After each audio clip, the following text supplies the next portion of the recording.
Have you ever wondered why, after a true awakening, love begins to feel like a lie? Why the passion that was once sweet and overwhelming starts to sound like a poorly disguised delusion? And most unsettling of all, could it be that what we once called love was never love at all? What we fail to face within ourselves, we end up encountering as fate. Love is often the illusion of finding oneself completed in another. Passion is the fever of the soul. It warms, it burns, and then it leaves us cold and exhausted.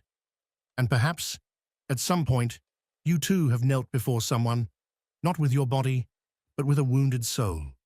We have all called love something that deep down was a cry for help, disguised as poetry. And maybe, just maybe, that is why, after awakening, love never feels the same again. This is not for distracted hearts. This is for you, who have already felt the vertigo of watching your world collapse when you realized that passion was only a reflection of what was missing inside you. Let us speak about what almost no one wants to admit, that love is often nothing more than a projection of the unconscious, that the other, the one we idealized so deeply, may never have truly existed, and that true awakening does not destroy love, it rebuilds it, more sober, more silent, more real.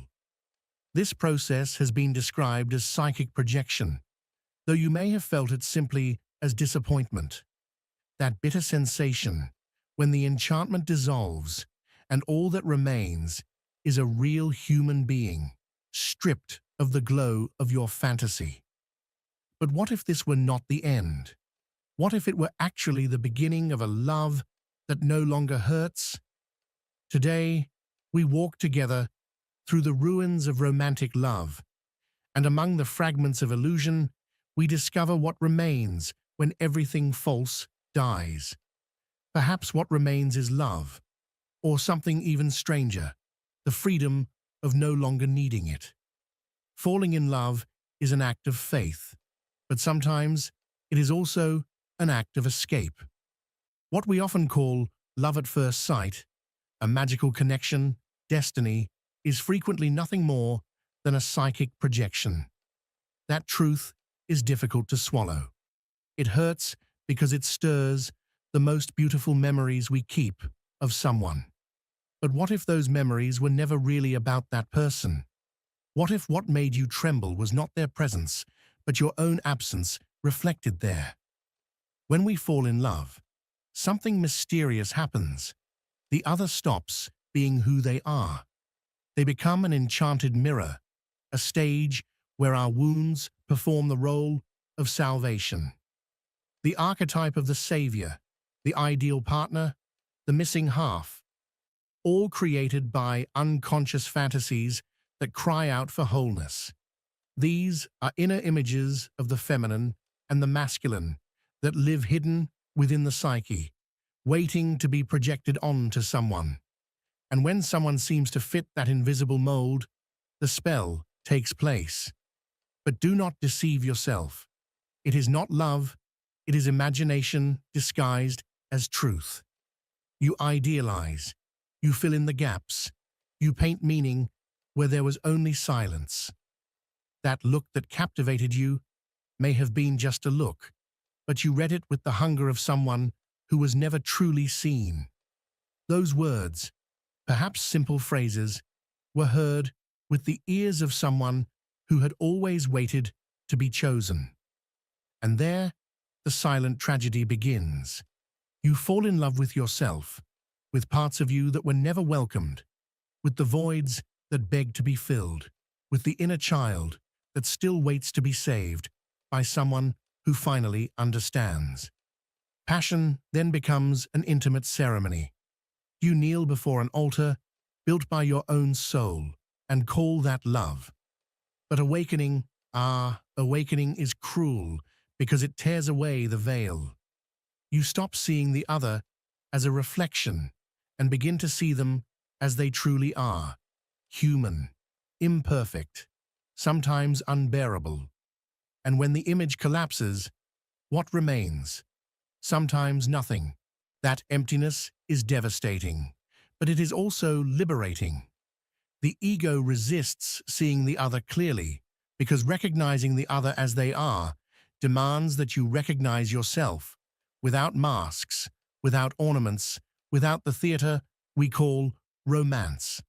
That is why love fed by projections is so intense and so fragile.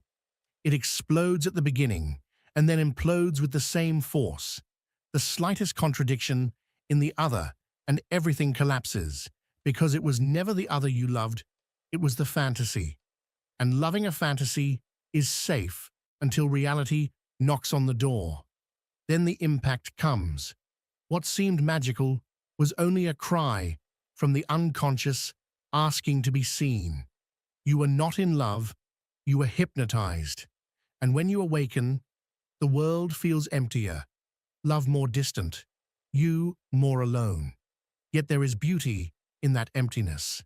There is a new silence where there were once screams, because now, for the first time, you can look at the other and ask, "Who are you?" without the ornaments my mind placed upon your skin.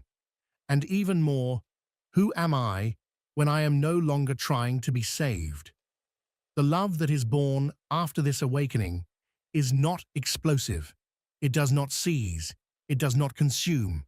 It is serene, strangely serene, because it is not born from lack. It is born from presence. Loving after awakening is almost impossible for many, because now you know. Most declarations of love you hear are cries of a wounded ego, and you can no longer pretend you do not know it. Passion has lost its shine, but in its place, a new light begins to rise, less dazzling, more true. And that light, though silent, is the only one that does not deceive. Before going further, have you noticed that the more you break yourself, the less you are respected? The problem is not feeling, it is allowing that feeling to control your actions. Most live as if exploding, surrendering, or justifying themselves were normal, but none of that generates respect. What does generate it is control, presence, and the calm firmness of someone who knows exactly who they are. The moment of awakening is not magical, it is devastating. You do not become enlightened. You disintegrate. There are no angels singing and no immediate peace descending upon you. There is a grave-like silence, and within that silence, the dry, unmistakable sound of illusions collapsing one by one onto the floor. It is the moment when you look into the eyes of the person you love and no longer see a destiny written there. You see a human being, exposed and fragile, filled with flaws, fears, and contradictions that were always present, but carefully hidden behind meaning you desperately wanted to believe in. And this would not hurt so deeply if you had learned how to love what is real. But you were never taught how. None of us were. We were taught to love masks, to fall in love with roles, to wait to be rescued by stories, to project poetry onto silence and call it connection. Carl Jung once explained that projection is one of the most common obstacles to self-knowledge. And when that projection dissolves, it does not disappear quietly. When it breaks, it feels as if the entire world collapses along with it, because it is not only the other person who loses their shine. You lose your role as well. You lose the character you are playing so faithfully. The lover, the savior, the chosen one, the one who was supposed to complete a story that never truly existed. All of those identities you wore with devotion fall away, and what remains is emptiness, raw, open emptiness. And when there has been no preparation for it, that emptiness feels like death itself. Yet it is precisely at that exact point that something strange begins to happen. You no longer see the other through the eyes of fantasy, but through the eyes of the soul. And for the first time, The question that arises is no longer whether they will love you back. The real question becomes whether you are capable of loving without needing to be saved. This is the true rupture, not with love, but with dependence disguised as love, with performance, with the lifelong act of being half of a whole, waiting endlessly for another half to appear and give you meaning. The cost of this awakening is high. You lose the script, and losing the script means losing a sense of belonging. You begin to notice that almost everyone around you is still living inside narratives. The perfect couple, the love that heals everything, the soulmate who repairs wounds no one else ever noticed. These stories are comforting, and they bind people together. But once you have seen through them, you cannot step back inside. You can no longer play along. You no longer know how to pretend. This is where solitude truly begins, and it does not arrive as a conscious choice. It arrives as a consequence. You still want to love deeply and sincerely, but you no longer want to lie to yourself in order to do so. This is where many people panic, because the external world demands masks, and the love sold in songs, films, and quiet Sunday night promises is built on shared illusion. But your gaze has changed, and you know it. There is no way to fall asleep again once the eyes have opened. Lucidity, as Jung suggested, is a fire that burns fantasies, but it also illuminates the soul. That illumination, however, is not light or gentle. It arrives with the pain of realizing how much of your life was sustained by well-intentioned deceptions. You revisit past encounters, old promises, messages you wrote and never sent. You see now that much of it was driven by a part of you that did not truly want love, but anesthesia, relief, numbness. And the love that emerges after the fall is not anesthetic. It is surgical. It does not promise to complete you. It forces you to see yourself whole, with unprotected eyes and sensitive skin. And perhaps the cruelest part of all is this. After this kind of awakening, you may fall in love again, but you will never fall in love the same way. Now, you see the construction. You notice your ego rising, preparing to project. You recognize your fear, trying to label instant familiarity as destiny. You see your inner child, longing to call someone home. And even if for a moment you want to surrender, something within you whispers for calm. This may not be love. This may simply be your emptiness, asking for a stage. This is difficult because love without fantasy is quieter, less intoxicating. It does not promise eternity. It offers presence. And presence is uncomfortable when you have spent a lifetime feeding on promises instead of reality. That is why those who have awakened often appear cold. But it is not coldness. It is discernment. They no longer chase love as if it were oxygen. They walk, they observe, they listen, and when they give themselves, they do so not out of desperation, but by choice. Awakening is no longer begging to be loved. It is asking, with honesty and courage, whether the love being offered can exist within your new silence. This is the place where many people remain suspended, standing on the edge between the desire to dream again and the quiet realization that they can no longer deceive themselves. Love is still possible, but now only if it arrives without masks, without scripts, without projections.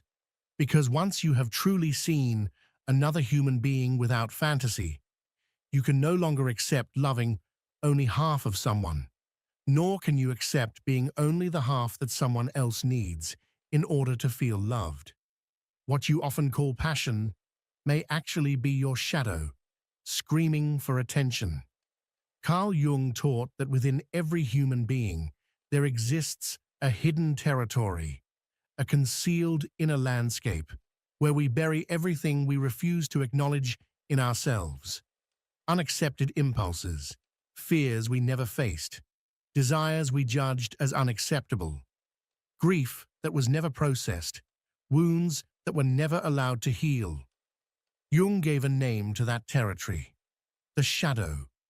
And here is the cruel truth. The shadow does not disappear because it has been repressed. It only changes its shape. Very often, it disguises itself as love. That shiver you feel when you see someone, the suffocating anxiety when they do not respond, the obsessive thoughts you romanticize as intensity. All of that may not be love at all. It may be your shadow, desperately searching for a stage. When we refuse to look at our own darkness, we project it onto others. And in doing so, we confuse the desire to heal with desire for another person. You believe you are loving, but in reality, you are trying to rescue the part of yourself that you once abandoned. That is why some passions feel like addiction, because they are not born from connection, but from escape.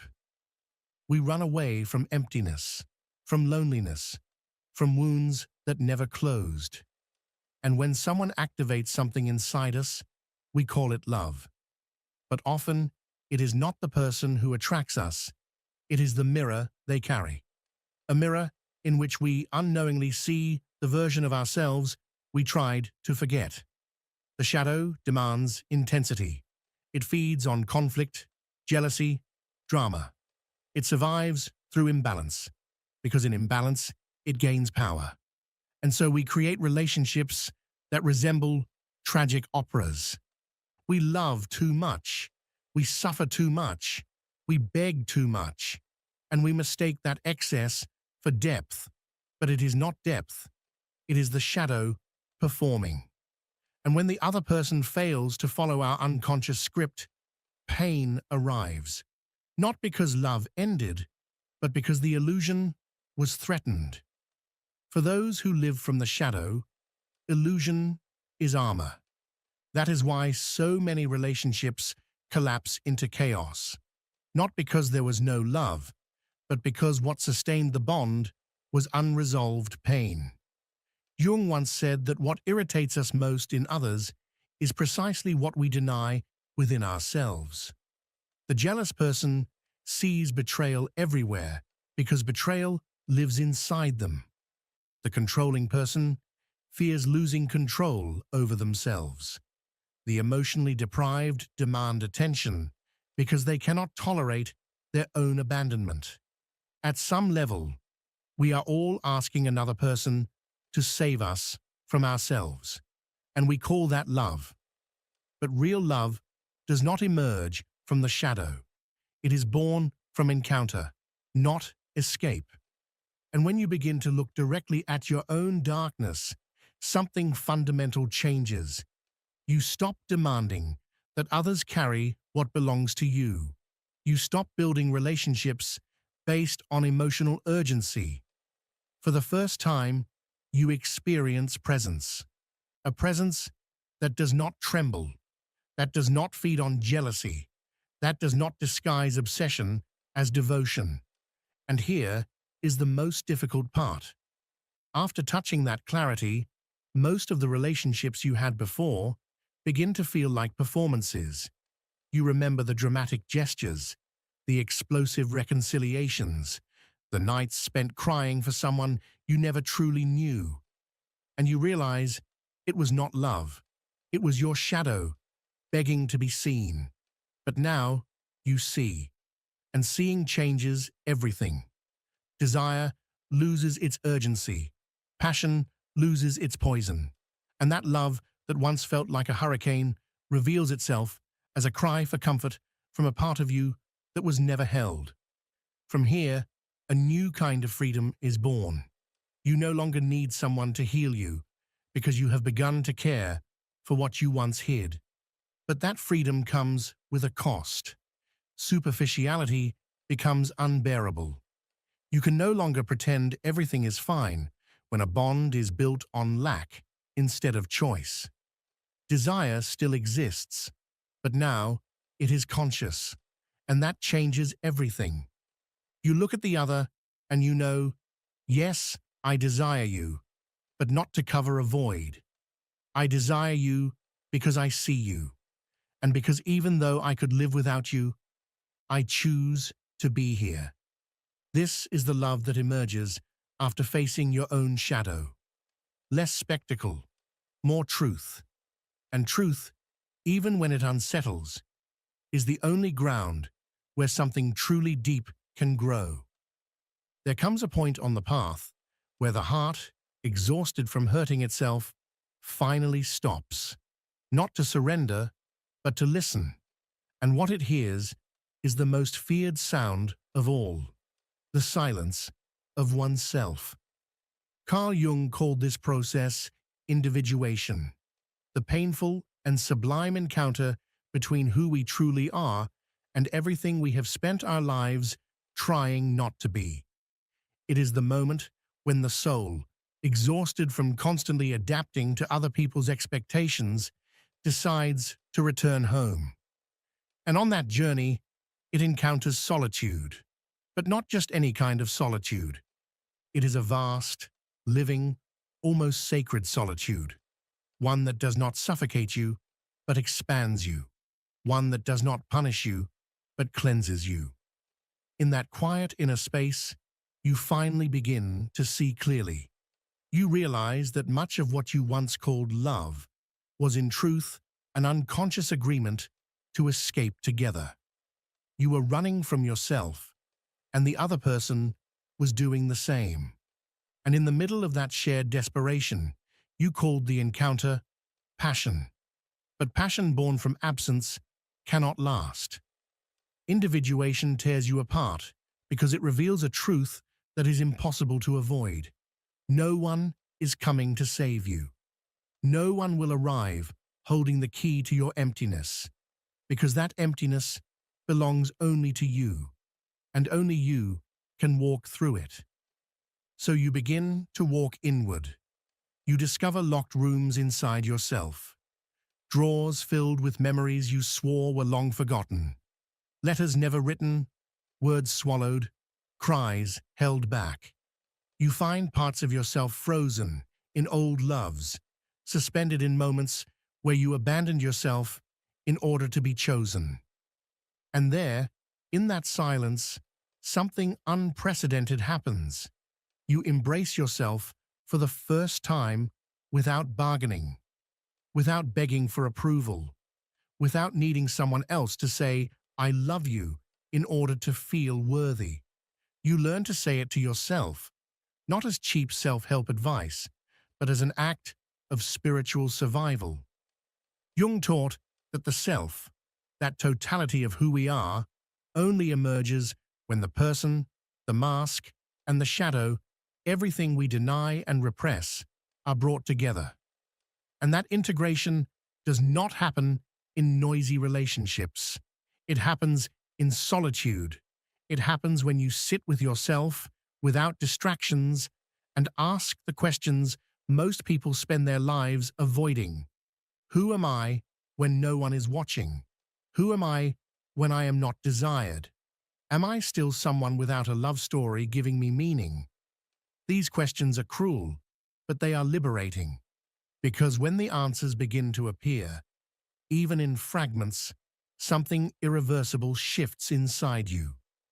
You no longer need to prove anything. You no longer need to earn love or beg for presents. You simply are. And in that state of being, love changes its place. It stops being a chase and becomes an encounter. An encounter with another person, yes, but no longer one where the other is your ground, your foundation, your salvation. They become companionship, not an anchor. You stop asking someone to complete you because you finally understand that you are never incomplete. You are only disconnected from your own wholeness. This is the point where those who have awakened stop falling in love the way they used to. Not out of cynicism, not because of trauma, but because they can now recognize what is false. They see lack dressed up as romance, control disguised as care, desperation for attention hidden behind the phrase, "I just want someone to love me." And once they see this, they can no longer participate in the game. Individuation teaches them that being alone is infinitely more peaceful than being poorly accompanied by themselves. That is why, when real love appears, love that does not want to fix, save, or consume, it is received with reverence. Because now, love is no longer an urgency. It is a choice that does not bind, does not invade, does not demand. It is a love that walks beside you, neither ahead nor behind. A love that does not ask, "What can you do for me?" but instead wonders, "What can we build without either of us having to disappear?" That kind of love is rare, because very few people cross the desert of individuation. Very few can endure the silence. Very few can tolerate seeing themselves as they truly are, without the mirror of another person. But those who do cross it discover something unbreakable, the peace of knowing that even if love leaves, you remain. Because now, you are your own home. Before awakening, love is a performance, a spectacle filled with rehearsed phrases, exaggerated gestures, and carefully calculated silences. Without realizing it, you step onto the stage and begin playing roles: the ideal lover, the wounded savior, the incurable romantic, executing each one with tragic perfection. And the audience applauds because no one really wants to see the truth. Everyone wants to be moved by the illusion. Carl Jung believed that most romantic relationships are unconscious representations, projections of ancient archetypes, inherited roles, wounds, dressed up as poetry. We give ourselves so viscerally to these dynamics that we forget who we are behind the character we are playing. We fall in love not only with the other person, but with what they symbolize, with what we hope they will heal, with the parts of ourselves we have not yet learned to hold. But one day, something inside you grows tired. Tired of repeating the same scripts. Tired of promising eternities in a world built on impermanence.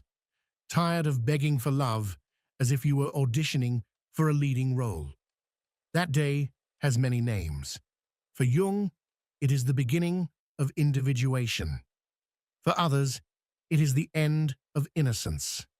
For those who have already lived it, it is simply the day you understand that you no longer need to fall in order to love. Because yes, before that moment, loving meant falling. Falling into idealizations, falling into lack, falling into promises that tied you to pain. Loving meant losing yourself.